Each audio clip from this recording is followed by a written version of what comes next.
Evangelho de Lucas, capítulo 10. Acompanhe comigo o versículo 33. Certo samaritano que seguia o seu caminho passou-lhe perto e vendo-o, compadeceu-se dele. Isto aqui é interessante, que a atitude do samaritano foi diferente dos outros dois que aparecem na mesma história. Você conhece bem essa história, né? Do bom samaritano. Preste atenção no que eu vou dizer agora. Ó. A viagem mais radical que um ser humano pode fazer é a libertação do eu. A libertação do eu. Todos nós começamos essa jornada quando ainda somos bebês. E a criança recém-nascida é o centro do universo. Ou acredita que é.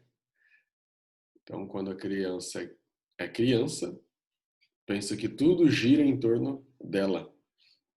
E crescer é a lenta descoberta de que outros também existem. Crescer é a descoberta de que as outras pessoas não vivem apenas para nos servir ou fazer a nossa vontade. E nós nos tornamos plenamente humanos, humanos no bom sentido da palavra, à medida que aprendemos, então, a ceder o centro das atenções para os outros. Realmente, esse é o nosso maior desafio, aprender a deixar de ser o centro do mundo. Embora essa seja uma verdade conhecida, ela é muito difícil de ser praticada. Deixar de ser o centro dói. Nós gostamos de fechar os olhos e o coração para os outros, como se eles não existissem. A nossa preferência, nós preferimos não enxergar aquilo que nos cerca, se isso exige esquecimento de nós. É mais fácil ignorar, porque deixar o eu de lado é mais difícil, mais complicado. Parece que deixar de ser o centro é ainda mais difícil hoje em nossa sociedade, que é muito individualista. Certa vez, em um seminário teológico ali em Nova York, foi solicitado que os alunos eles preparassem um sermão sobre a parábola do bom samaritano. Nós lemos esse verso aqui, o verso 33, que é dessa parábola. E esses alunos, então, foi pedido a eles que eles preparassem cada um sermão sobre a parábola do bom samaritano. Um detalhe importante aqui, eu sei que você sabe, mas a gente costuma confundir. Samaritano não foi o que se machucou, foi o que ajudou. Samaritano não foi o assaltado, foi o que teve compaixão. Beleza, fecha parênteses. Depois, então, que esses alunos tivessem o seu sermão preparado, eles deveriam se dirigir para um estúdio. Nesse estúdio, que ficava a algumas quadras de distância, eles deveriam gravar o seu sermão. Esse sermão, então, seria filmado. O professor pediu para um dos alunos se disfarçar. Ele deveria ficar disfarçado de mendigo machucado, e que ficasse no caminho por onde os outros todos iriam passar. Sabe o que aconteceu? 80% dos que haviam preparado o sermão sobre o bom samaritano simplesmente passaram longe, passaram de largo, sem qualquer atenção àquele que estava necessitado ali. Eles tinham estudado a parábola, tinham preparado um sermão, mas era apenas uma composição literária, sem qualquer relação com a vida real.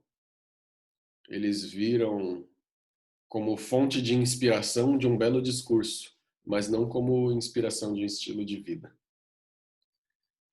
Ser o samaritano significa correr o risco. Na parábola de Jesus, o samaritano havia se preparado para a viagem com as devidas provisões. Ele tinha dinheiro necessário para o seu próprio uso. No caminho, entretanto, tudo isso foi usado para um fim que ele não havia planejado. A compaixão do samaritano transformou os seus planos. Os planos da maioria de nós, infelizmente, são mesquinhos, com raras exceções. Raras exceções. Os planos da maioria de nós, eles gravitam ao redor do nosso próprio umbigo. Tornar-se um discípulo de Jesus é ceder o centro da vida. Tornar-se um discípulo de Jesus é ceder o centro da vida para que ele seja o centro e segui-lo em serviço. Curiosamente, a palavra que nós encontramos nessa parábola para viagem, ou como aparece ali, caminho, na parábola é o mesmo termo em grego, rodós. Olha aí, rodovia, rodós, é o mesmo termo que Lucas utiliza ali no livro de Atos para se referir à fé cristã, que a gente encontra algumas vezes, o caminho. Olha que coisa interessante.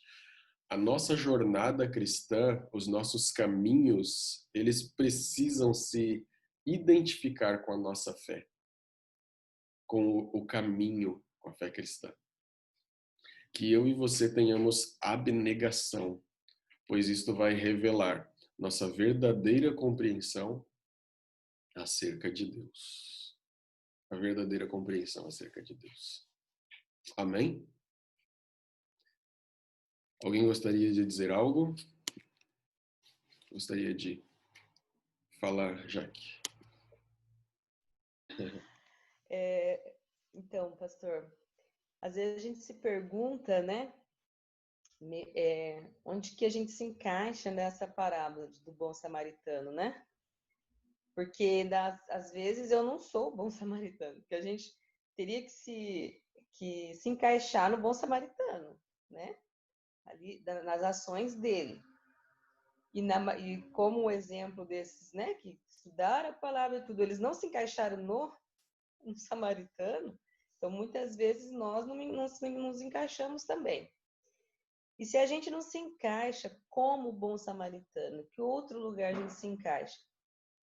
Um dos lugares que a gente pode se encaixar é no dono da pousada, né? A questão de cuidar dele ali, que o dono da pousada iria ter alguns gastos a mais, mas que seria recompensado depois, né? Mas talvez ele não tenha, se ele realmente fez a parte dele, ele talvez não pensou na recompensa. Ele fez também por amor. Então eu penso assim, às vezes pessoas que se achegam a nós, ou pessoas que se achegam na igreja, talvez nós não fomos lá, nós não fomos os responsáveis para que ele chegasse até ali. Alguém já fez algo por ele, mas compete a nós a continuar fazendo. Então, assim, Deus ele vai colocar muita gente no nosso caminho e talvez nós vamos ter que ter algumas, digamos assim, algum prejuízo com isso. Doar tempo, doar dinheiro, talvez doar muita coisa ali e, digamos assim, você teria prejuízo. Então, Jesus, ele deixou bem claro que ele vai, vai compensar esse prejuízo. Então, em que sentido a gente poderia ver isso? Vou tentar ser mais prática. Por exemplo, as pessoas que chegam na nossa igreja, alguém deu um estudo bíblico, alguma coisa assim, e ela foi batizada, tá lá, você não conhece.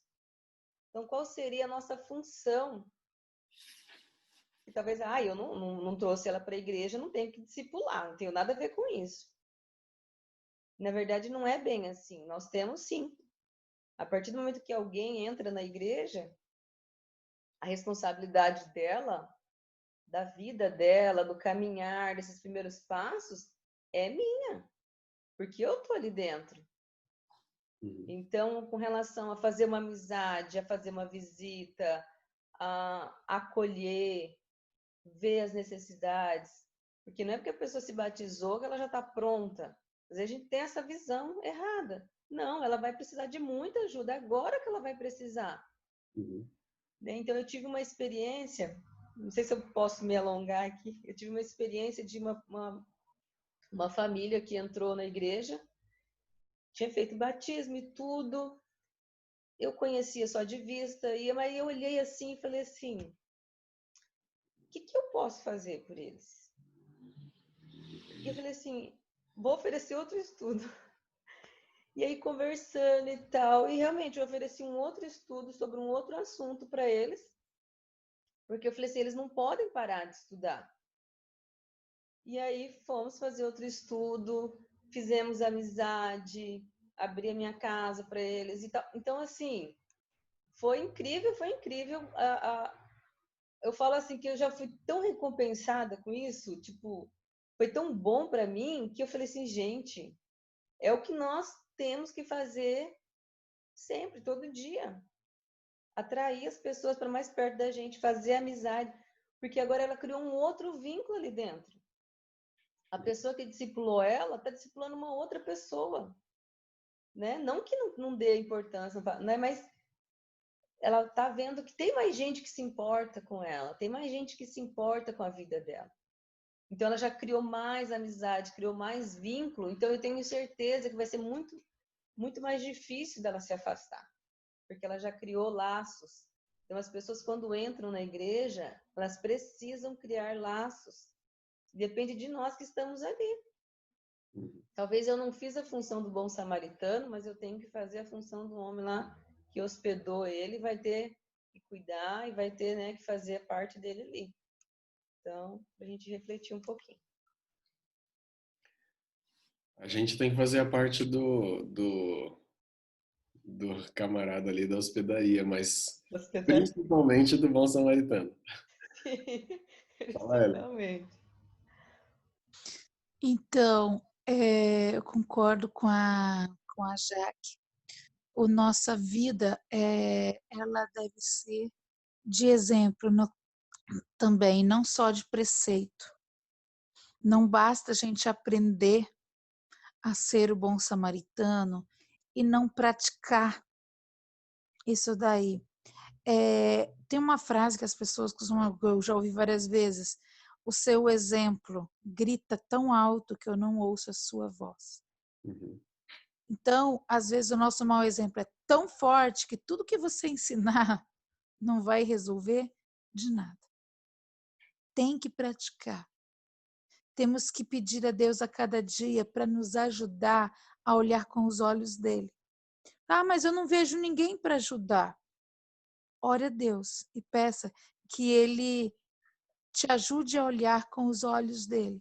Jesus tinha olhos de amor. Por toda parte, ele estava procurando ser uma bênção na vida de alguém.